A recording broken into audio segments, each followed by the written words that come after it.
learning how to kick up efficiently and be able to get into that sweet spot where you even have a chance of balancing. That's what it takes to be able to do a handstand.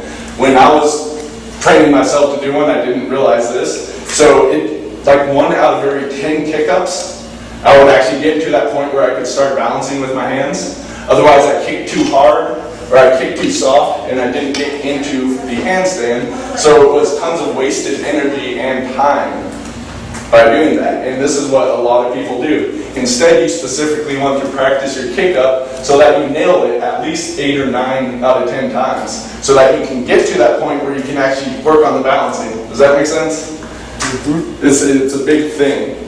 So we'll cover the kick up now. You can just start in that sprinter stance here. One of the key things I'd say for this position is keeping the arms parallel. What happens with people is they either end up diving as we get into these other positions. So for instance, if you come here and dive, you're going to have to kick a lot harder in order to get up into the handstand position. So either you're going to underbalance because you're not kicking hard enough, or you're overbalancing because you're going way too far. Instead, this is the way I learned how to kick up from the True Art and Science of Hand Balancing, Bob Jones. I call it the Bob Jones kick up. When you come down, your arms are perpendicular to the ground. They're already set in the plane that you want them to be for balancing. And then the rest of your body rotates around into the position you need. So you're not here, you're not overshooting, and you're not diving into the position. Because if you do either of these, and to whatever degree, then it changes up your kick up. If you just go parallel or perpendicular to the ground each time, you should be able to dial in exactly the amount of force you need to get into the handstand, pretty much every time.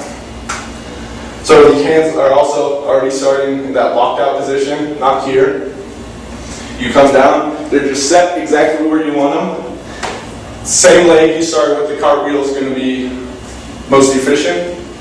So you have one leg forward, you're bending at the hips. This front leg can bend. You're kicking up with that leg, then this leg is coming up to meet it.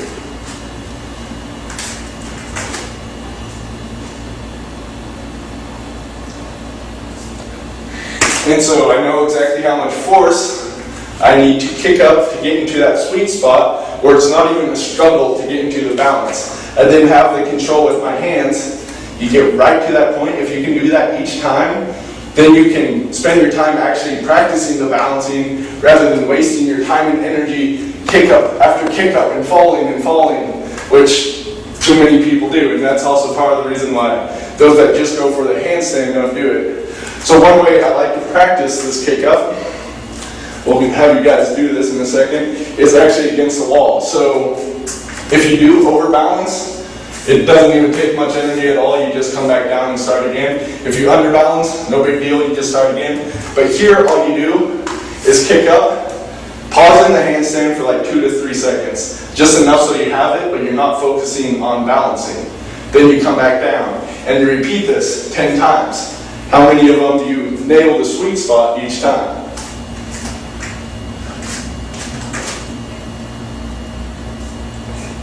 A little bit underbalanced there. Good.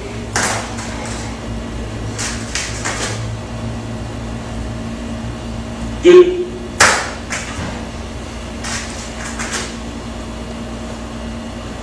Slight shift, but still good.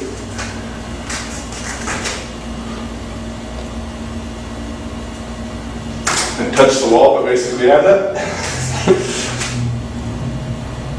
That was too much overbalance.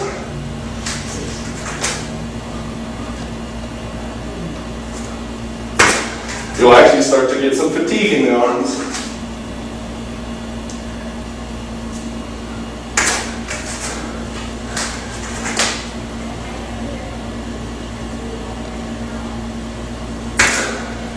So this is the way where you specifically work on the skill of kicking up.